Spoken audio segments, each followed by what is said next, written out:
Some days just don't go as planned, no matter how much you try. You'd rather hide under the covers, but as head of the household, the weight of responsibility is always there, even when you wish it wasn't. My day started badly at 7 o'clock a.m. with a call from the local police reporting a break-in at my pub. Rushing out the door, I discovered a flat tire on my car. After only 4 hours of sleep, I borrowed my wife's car and drove to the pub, only to find it ransacked, the liquor gone, and the front door smashed. It looked like we'd be closed for at least 2 weeks. The police filed a report for robbery, and after the insurance adjuster documented the damage, I boarded up the door and waited for repairs. Thankfully, insurance would cover the losses until we reopened. Around lunchtime, as I was about to leave in my wife's car, I heard someone yell, "Michelle, wait!" I turned to see a man running towards me, stopping short when he realized he'd mistaken me for someone else. He mumbled an apology and hurried away. Later at home, I told my wife, Michelle, about the strange encounter, but she didn't recognize the man. When she asked why I'd taken her car, I explained about the break-in and flat tire. After a quick lunch, I fixed the valve on my truck's tire. Afterward, I stopped at a store to buy some new jeans, t-shirts, and a baseball cap. Returning home, I found a note from Michelle saying she'd gone shopping. My Friday and Saturday night shifts usually meant I didn't get home until morning, but I had some time before heading out, so I decided to shave my beard for the first time in 12 years. The change was drastic. I barely recognized myself in the mirror. Despite my new look, I decided to check out other bars in town that night. Michelle wasn't home when I left, so I snuck into my pub through the back entrance, changed into my new clothes, and even put on a pair of reading glasses. Clean-shaven and with glasses, I looked like a completely different person, almost like I was back in college. Since my truck was too recognizable, I hailed a cab and went to a rental agency, where I picked up a low-profile white Ford. I started at the north end of town, visiting bar after bar, observing the atmosphere, staff, clientele, and prices, making mental notes for when my pub reopened. I usually left each establishment after gathering the information I needed, without finishing my drink. It was at the 7th bar, a college hangout by the river called Rivertown Brandon's, that everything changed. I saw Michelle, dressed provocatively, dancing intimately with another man. It was the same man who'd called out to me earlier that day. It hit me then. She'd been lying. As a bartender, I know not to judge people by appearances, but I couldn't ignore what I was seeing. A man at a nearby table offered me a seat if I bought him a drink, so I ordered a double gin and tonic and watched. The man next to me mentioned the bar was always busy on weekends with college students.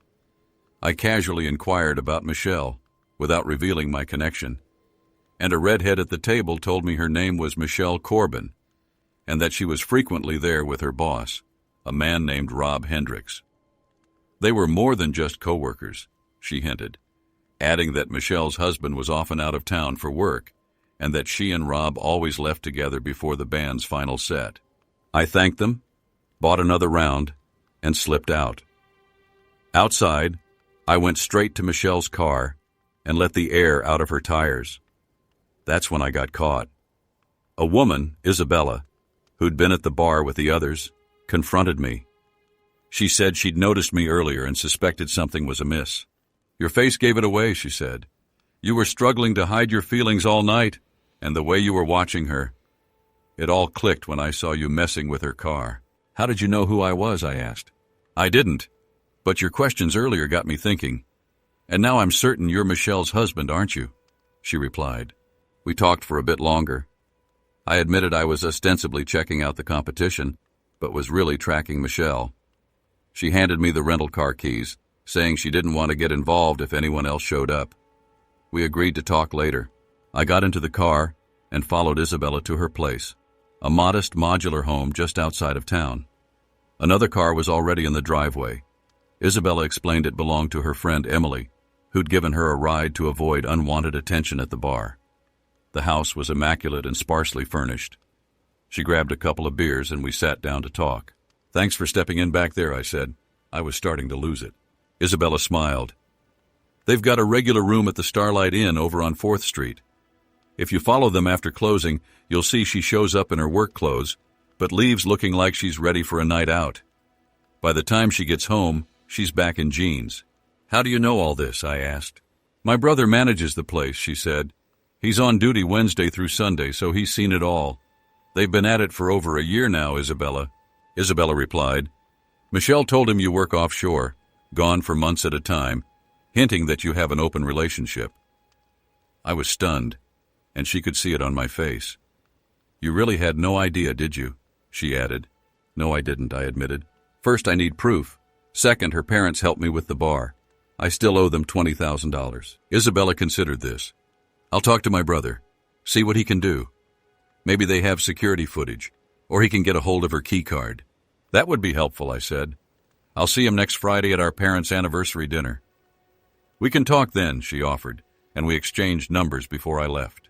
I wanted to confirm what Isabella had told me by witnessing their reaction to the flat tires.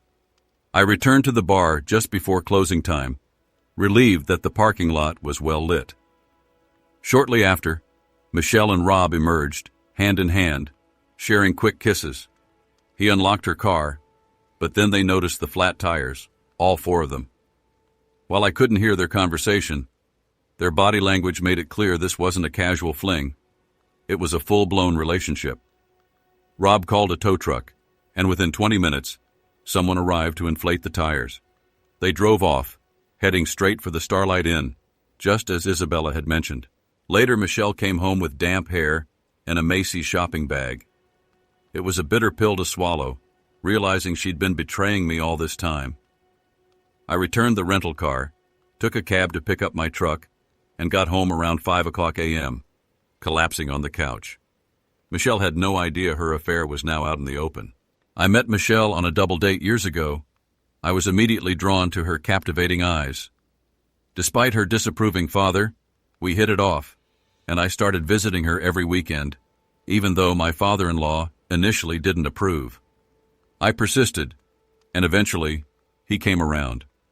While Michelle pursued her degree, I took online business courses and worked. By the time she was a sophomore, we were engaged. Shortly after, my bar came up for sale. I remember her father coming with us to view it. We discussed renovating the outdated place.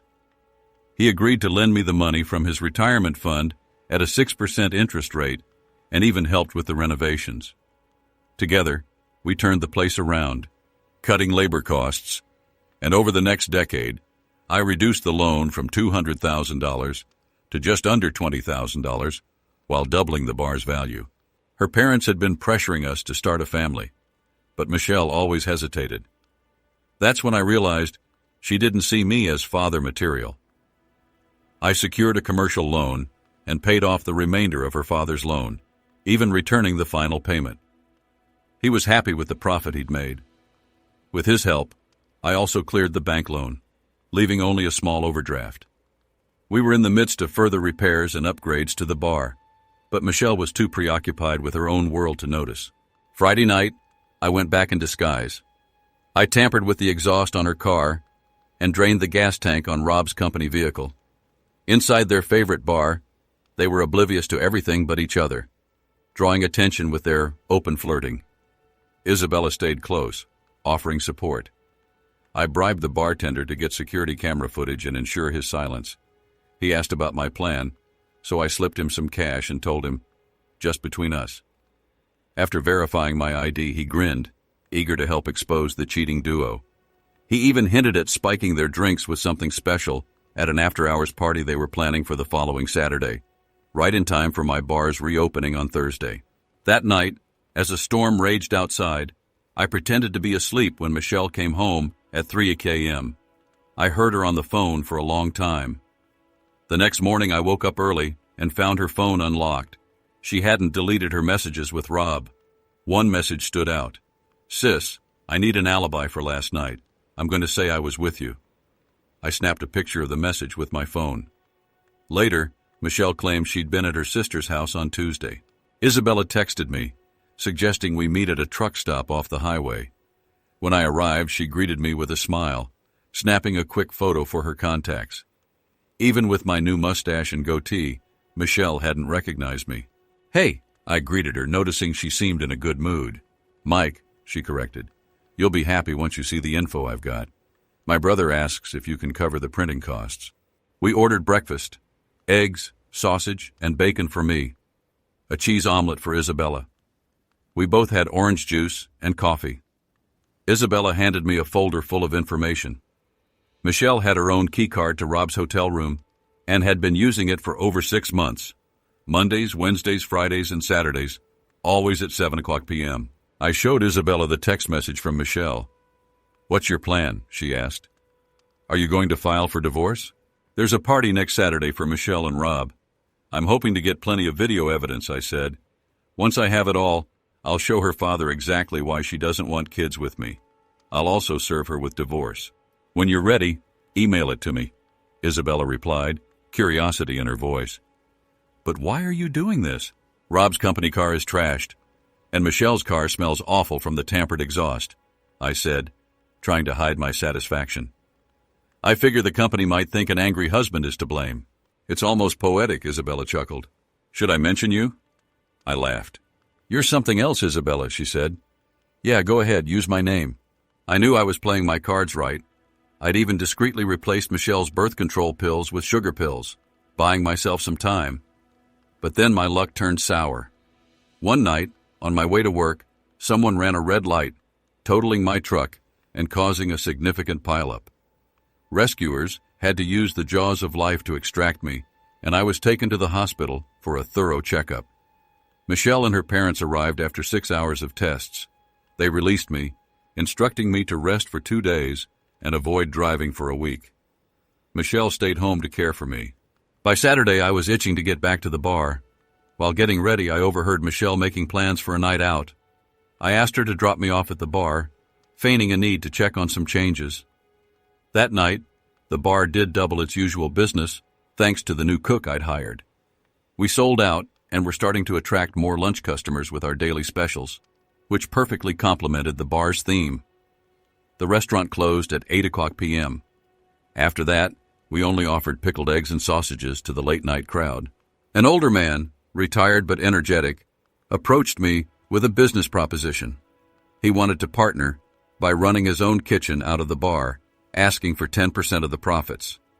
His homemade dishes, like shepherd's pie and Irish stew, were a hit with the customers, and we soon needed to hire more kitchen staff.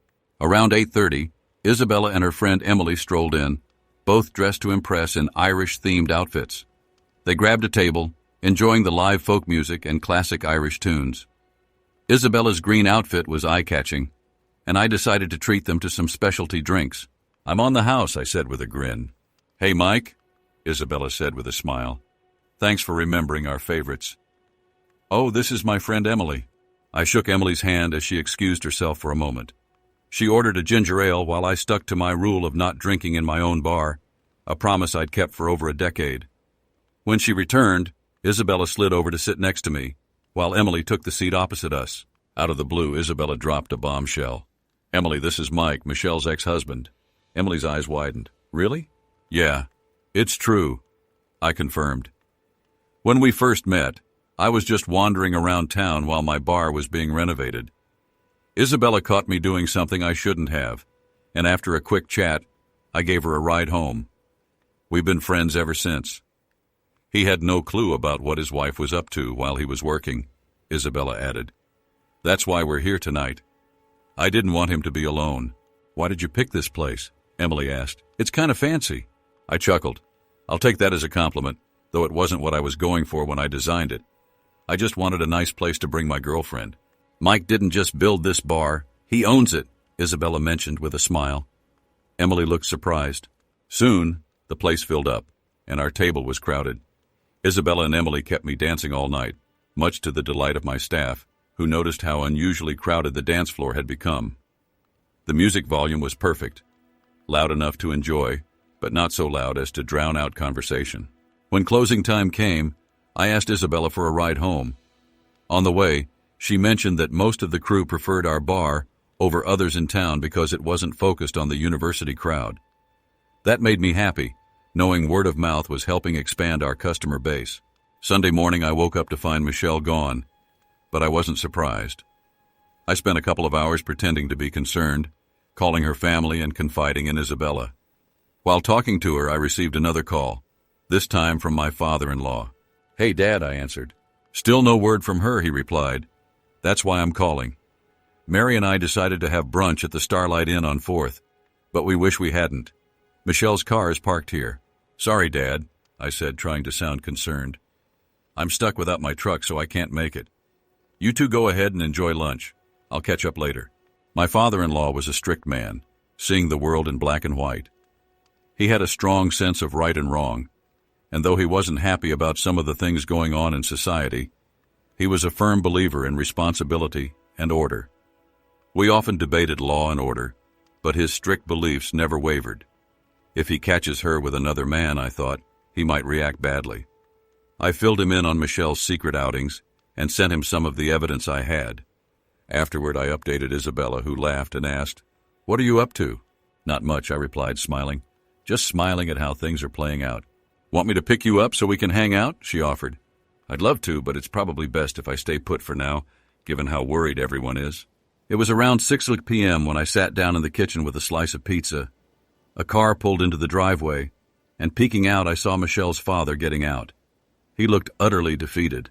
"Come on in, Dad," I said, welcoming him inside and offering him a slice of pizza and some Maker's Mark whiskey.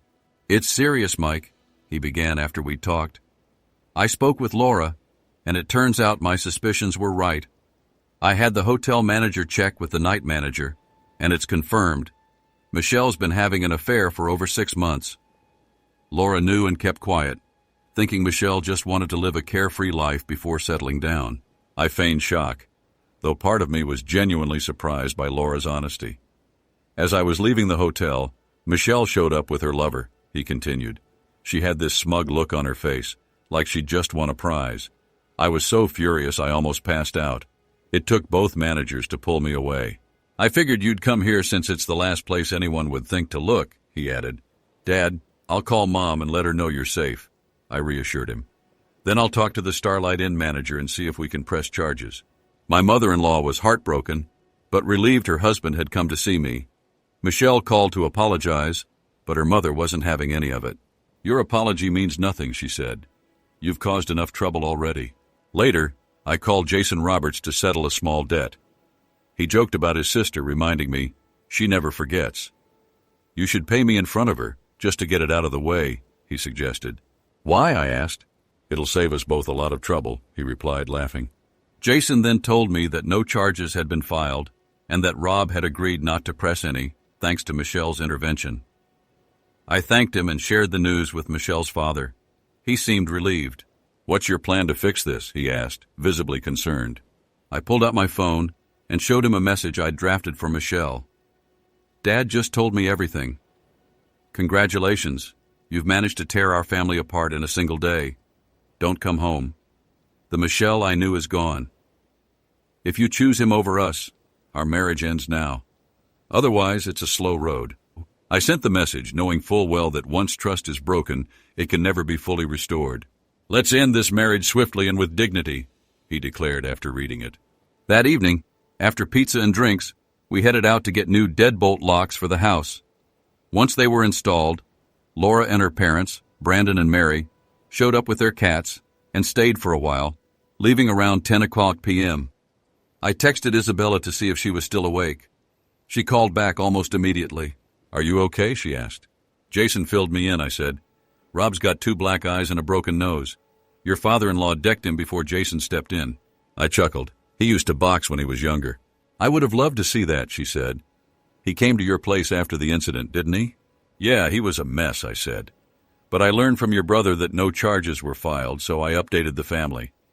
They had a meeting to discuss it, but they've all gone home now." "What about Michelle?" Isabella asked. I showed her the message I sent to Michelle. He agreed with it. "Said it was the right call," I replied. "Couldn't you give her another chance?" she asked. "Maybe she could earn back your trust." "No, Isabella. To him, trust is black and white. She made her choice, and now she'll have to live with the consequences. I'm with him on this. He even helped me change the locks." "Any updates from last night?" Isabella asked.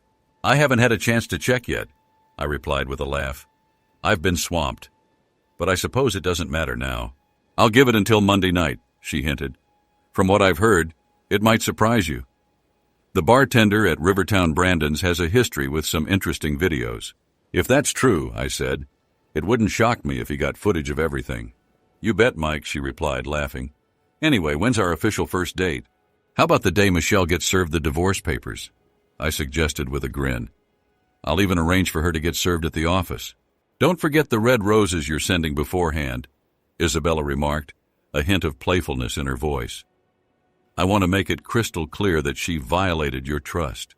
Tomorrow at work should be interesting, I mused after the call ended. I reflected on what I knew about Isabella. She was around 24, unmarried, attractive, and about 5'8". She wasn't overly slim, but had the kind of figure my grandfather would have called just right for starting a family. Despite working in the same regional office as Michelle and Rob, Isabella wasn't part of the management team as far as I knew. She kept her circle tight, mostly family and close friends, and was discerning about who she let into her life. She enjoyed dancing and drinking, much like I did, and though she was sociable, there was something about her, an air of caution, that left me with more questions than answers. She seemed more educated than her job suggested, hinting at some hidden layers. As I got ready for bed, I hummed to myself, wondering what Isabella's real game was. Monday was going to be full of challenges, but I'd already arranged for my assistant to manage the bar so I could handle personal matters. Monday morning, Laura, Michelle's sister, arrived with her husband's truck to help me pack up Michelle's belongings. We started with the master bedroom. While I assembled boxes, Laura sorted through Michelle's dresser drawers. Mike, I'm so sorry about what my sister did, Laura said, her voice full of regret. I never approved of it, but I kept my mouth shut, hoping she'd snap out of it. When Dad told me about the message you sent her, I broke down and finally confessed the truth to him. I've known about the affair for a month, but I didn't know what to do. I paused before responding. Laura, I'm still trying to process all of this. The night Michelle texted you asking for an alibi, I was at the bar, just scouting the competition. I took that photo of her with Rob thinking I'd use it to confront her. I never imagined things would unravel like this. Laura sighed, shaking her head. Dad thinks he failed in raising her, and Mom feels the same way. They both blame themselves. I can't say I'm not hurt, but at the same time, I know this wasn't my fault, I said, trying to sound reassuring. Didn't you tell her the bar had been broken into and was closed? Laura asked. I did, I replied. But looking back, I realized she heard me. She just chose not to care. It was her way of signaling the end of our marriage. Michelle has always been shielded by her father, just like I was. Laura believes I needed to experience parenthood to truly understand the sacrifices her dad made. I've always tried to pass on those values to my kids, I said. But even when she was young, Michelle lacked a clear sense of right and wrong, and I guess I wish I'd noticed it earlier. I paused, reflecting. I've often thought about your parents. Not many people can say their father-in-law is one of their closest friends. As Laura reached Michelle's more revealing clothing, she asked me for a pair of sewing scissors, which I quickly handed over. She then proceeded to cut the lace in the middle of the bras, sending a clear message to her sister. All the altered garments were thrown into a box. I appreciated the gesture because, honestly, I couldn't bring myself to do it. It took us about 4 hours to get halfway through packing Michelle's things, so I suggested grabbing lunch before continuing. Laura agreed, and we went to a new Chinese restaurant called Golden Dragon Bistro, which offered a great selection of food at reasonable prices. As we pulled into the parking lot, we bumped into Rob, sporting 2 black eyes, a broken nose, and swollen lips. My father-in-law had definitely left his mark. Laura, did my dad do that to him? She asked, looking at Rob's injuries with disbelief. Yeah, I replied. It'll take him a couple of months to heal from what I heard. Your dad only hit him 3 times before others stepped in. Laura looked surprised. If they hadn't stopped him, do you think Rob would be in the hospital? I don't know, I said, stepping out of the car as we headed to the restaurant. Rob saw us and came over, trying to talk to Laura. Have you met my brother-in-law, Mike? Laura asked as I stepped forward. Rob's face turned pale when he realized I was the one driving Michelle's car that night. He raised his fist, ready for a fight. If that's how you want it, Rob, fine, I said. Laura will confirm you started it. As soon as she agreed, I swiftly kicked him in the groin and followed up with 2 punches to the face. I didn't hold back, throwing a flurry of blows until he collapsed, finishing with one last strike to end it. Feeling a sense of release, I walked inside with Laura, and we were seated shortly after. I ordered unsweetened tea while she got a cola. Did my dad teach you those moves? Laura asked. Not exactly, I replied, but part of my job is handling trouble when it shows up. I didn't want a fair fight. I wanted to finish it quickly. As we filled our plates at the buffet, my phone rang. It was Michelle, but I ignored the call. I bet her boyfriend already called to tell her what happened, I said.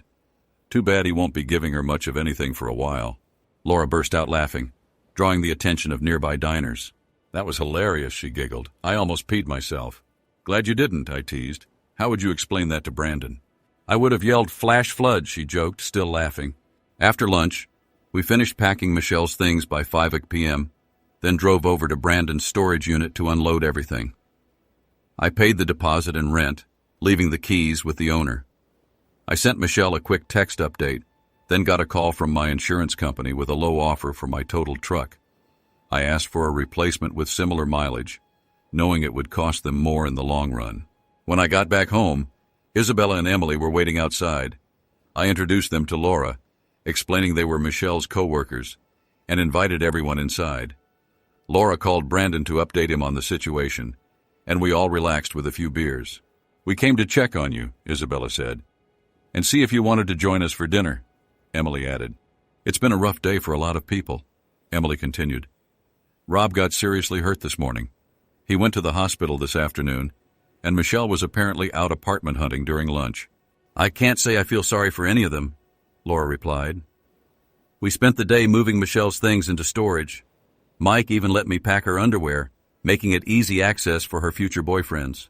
Isabella then explained that she'd notified their company via email about Rob and Michelle's misconduct. She'd attached a picture of Rob's.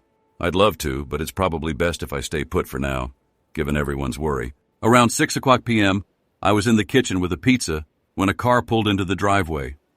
Peeking out, I saw Michelle's father. He looked defeated. Come in, Dad, I said, offering him pizza and Maker's Mark. It's serious, Mike, he began. I spoke with Laura, and my suspicions were confirmed. The hotel manager verified Michelle's affair. Over 6 months. Laura knew and stayed silent, believing Michelle wanted a carefree time before settling down.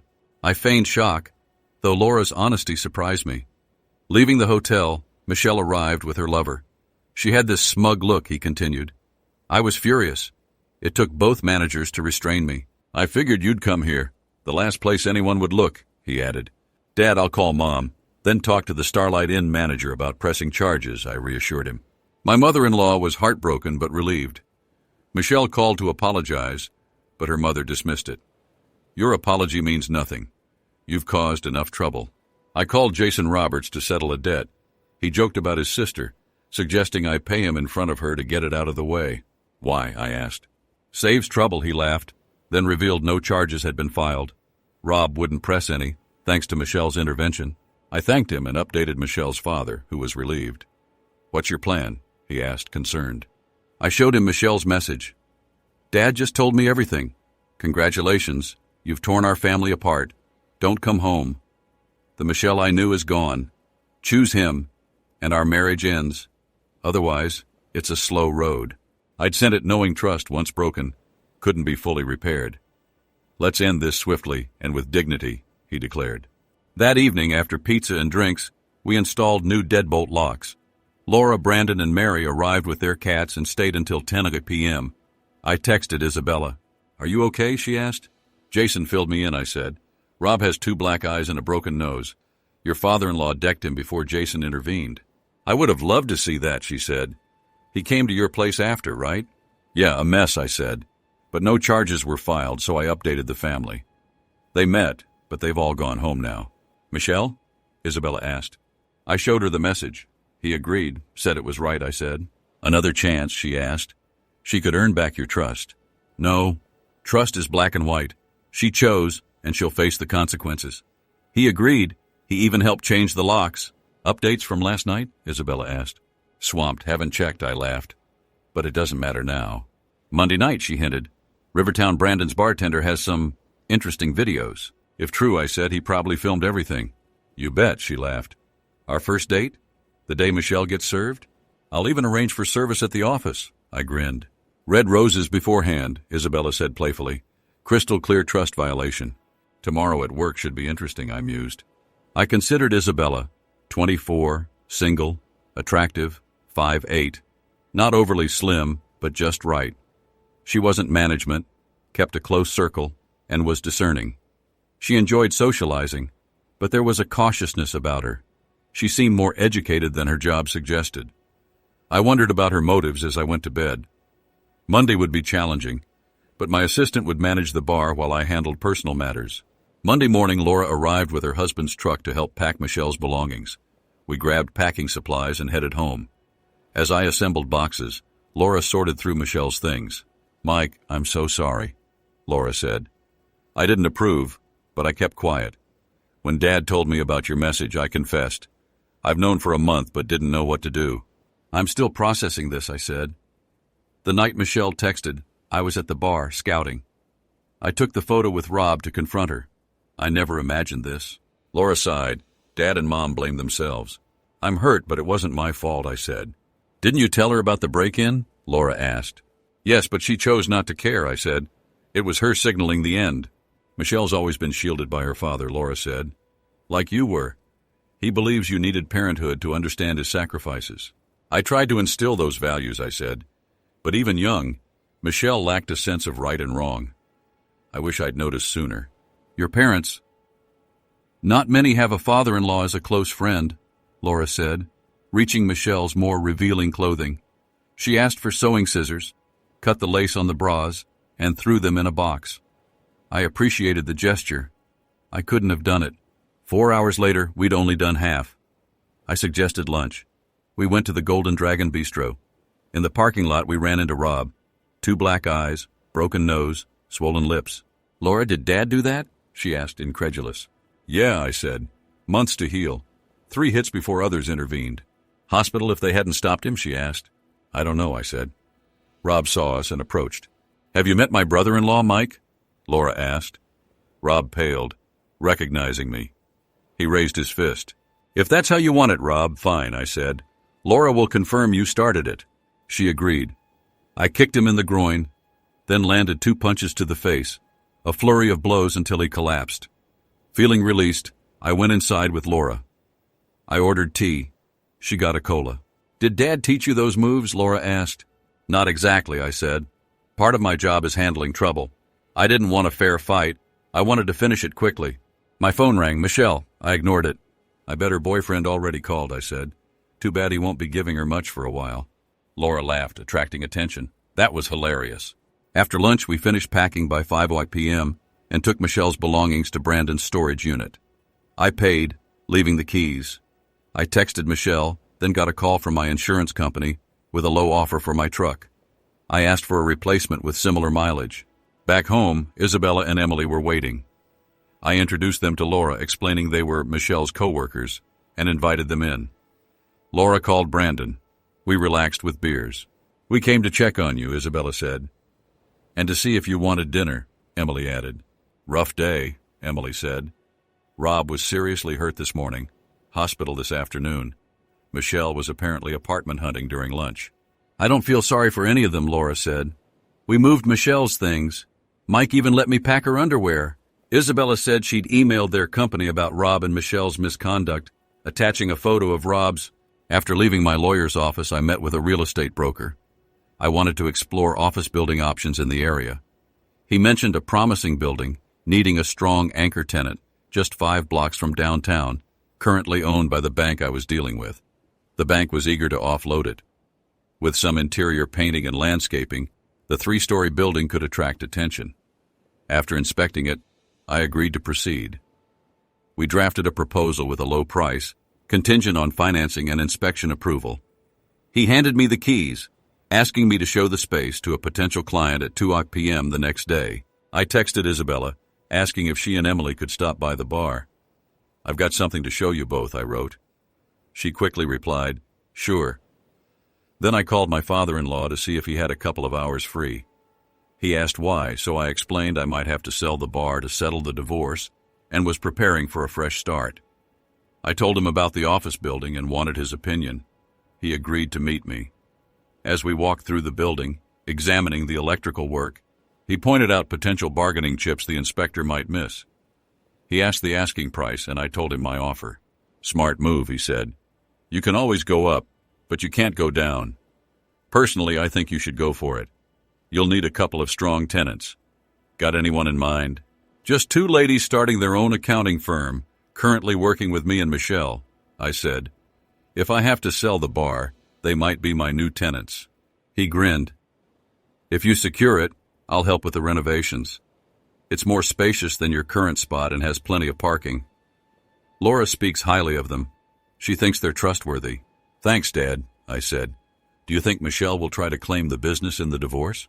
"The Michelle you once knew, probably not, but the one you're divorcing, she might," I replied. "She'll try to justify her actions by shifting the blame onto me." My father-in-law was taken aback. "That's not true. That's not what you and I know." "No, it's not," I agreed. "But name one scenario outside of a legal contract where the truth affects the outcome." "You can't, and neither can I. In divorce proceedings, it's about what the judge believes. If Michelle and I had kids, I'd be doomed in any court's eyes. It's not fair." "Dad, I know," I said. "We share the same values, but we're in the minority. The world used to benefit from a shared sense of right and wrong, but those days are long gone. Just look at the rising homelessness in California. People think it's a promised land, but the reality is nothing like what the media shows them." Later, my realtor called. The offer was accepted, but the bank wouldn't provide financing, despite my long-term loyalty. I started exploring other financing options through LendingTree, submitting my tax returns for the past 5 years.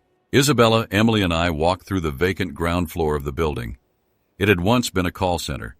I outlined my vision for a new bar and restaurant, asking about their office space needs. "We can't afford the finishing costs," Emily admitted.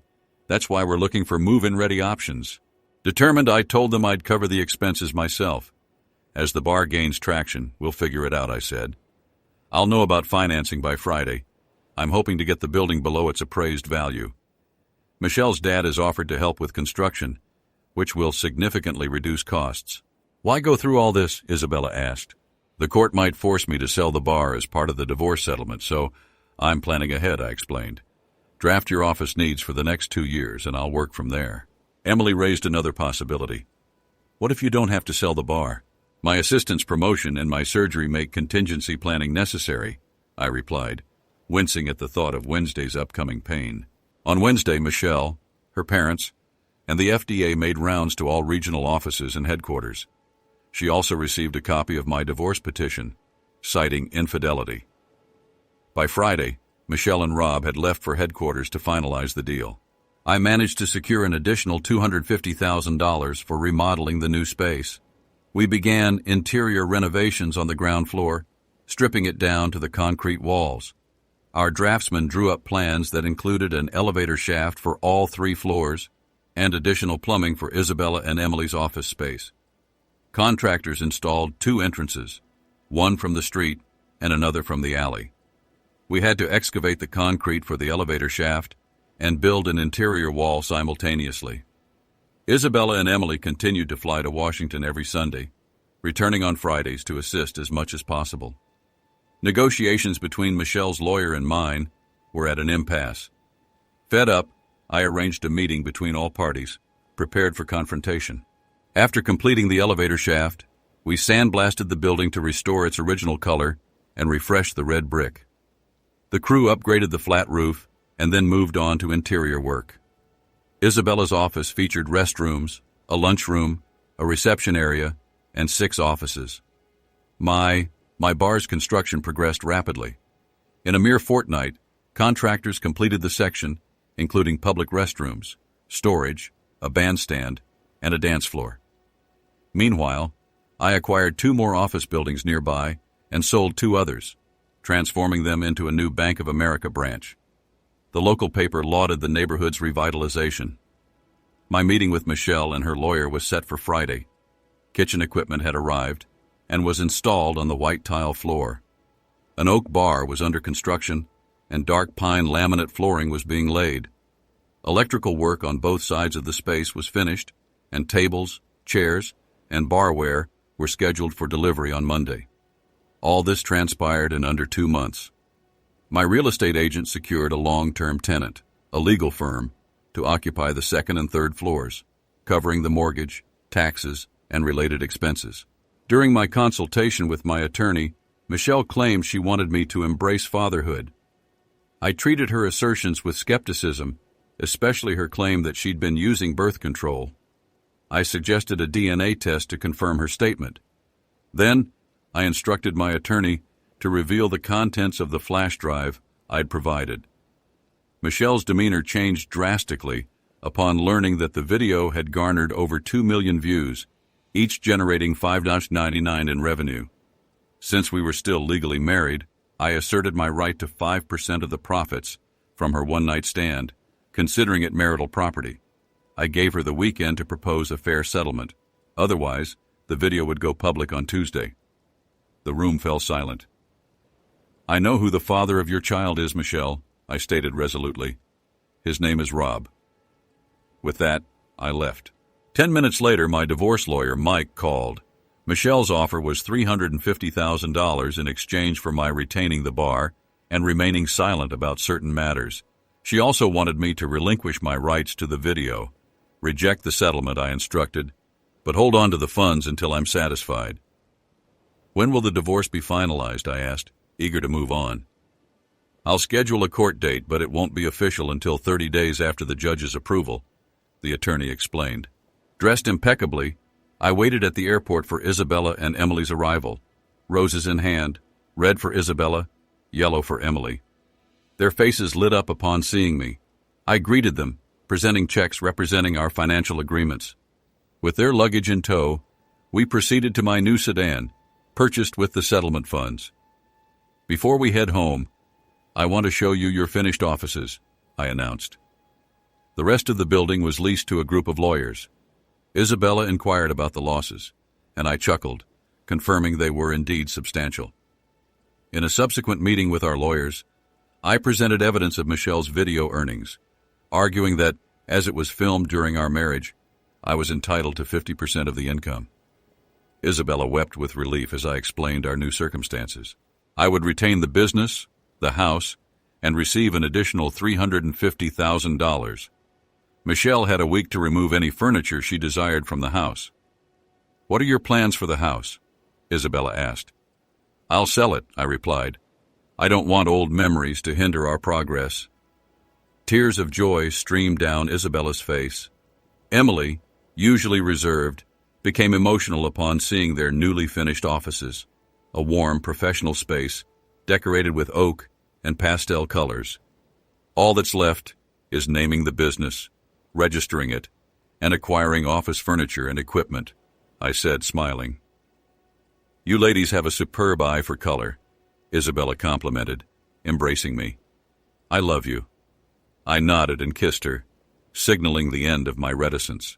Later, I accompanied Emily to Isabella's house, where they now resided. It was Isabella's first time traveling home with me. We spent hours talking, catching up, and opening up to each other. After breakfast at our favorite deli, I took her to Harrison Jewelers to look at rings. She found one she loved, but hesitated at the price. I insisted on buying it, envisioning it as a future gift for our daughter's 16th birthday. Even the saleswoman was touched. The first person Isabella called to share the news was Emily. We arranged to meet at Willow Creek Tavern at 6 p.m., and I suggested she invite her parents. I was eager for them to meet me, the man who convinced them to return home. I also called John, my former father-in-law, and his wife, whom I still referred to as Mom and Dad, inviting them over. They readily accepted. I shared with them that Michelle and I had reached a divorce settlement scheduled for the following week. Upon learning that Michelle and Rob had announced their engagement without informing her family, I asked Laura to bring the entire family. I arranged for the chef to prepare a special meal, explaining the occasion. He promised a traditional Irish lamb stew and cedar cookies with his own unique twist. The bartender was instructed to serve Irish coffee with fresh cream, except for me. Unexpectedly, a private table was reserved for us at the rear of the restaurant for added privacy. John and Mary, my in-laws, arrived first, allowing me to introduce Isabella to them. The surprise came when Isabella's well-known parents, Kevin and Jocelyn Roberts, joined us. It turned out JN had kept everyone apprised of events while at work. When Brandon and Laura arrived with their children, the little ones immediately embraced me. Isabella opened her arms, and they gravitated towards her as well. During a splendid dinner, we shared the news of Isabella's engagement, stunning everyone with the ring size. Isabella recounted the proposal, and my response brought her mother to tears, earning us the family's complete approval. When Isabella mentioned it was all right for me to call her parents Mom and Dad, I assured them they would always hold those titles for me. The exceptional food, as always, delighted us. When the bill arrived, Kevin insisted on paying. I wanted to protest, but a gentle nudge from Isabella stopped me. After everyone left except her parents, we recounted the full story. Kevin asked why I never drank Irish coffee, and Isabella explained my policy of abstaining from alcohol in my establishments to set a positive example for my employees. Impressed, Kevin joked that our restaurant was a perfect fit for his daughter, praising both the office design and my principles. John, looking at me with admiration, told me he considered me the son he never had. "You're someone who stands firm in his values," he said privately. John was the father figure I'd lacked growing up, raised by my mother after my father left before they were even married. I grew up in poverty. Meeting John through Michelle had taught me invaluable lessons about strength and integrity. He wasn't my father by blood, but by choice, and I owed much of my moral compass to him. We stood in silence for a moment until the ladies returned. Then Kevin expressed his approval of my relationship with Isabella, welcoming me into their family, a gesture that shocked Isabella, as he'd never previously approved of anyone. We spent the evening together, and it was difficult to see her leave. Isabella and Emily aimed for a smooth departure from the FDA. I listed the house on Monday, signed the divorce agreement on Wednesday, and received the trust funds by Friday. I watched as the judge finalized the divorce. Michelle didn't appear. I picked up my assistant and showed him the layout for the new bar. He agreed to manage it for $75,000 a year, plus a 10% bonus based on net income. Mike's Bar and Grill was born. 3 years later, Corbin and the accounting firm thrived, while Mike's Bar and Grill became a local favorite. Meanwhile, Michelle and Rob's marriage crumbled when she caught him cheating with her best friend. Despite this, her family remained distant. The birth of our twins brought immense joy to our lives, even amidst the challenges of labor. Isabella playfully called me names, and we proudly introduced our red-haired babies to the rest of the family.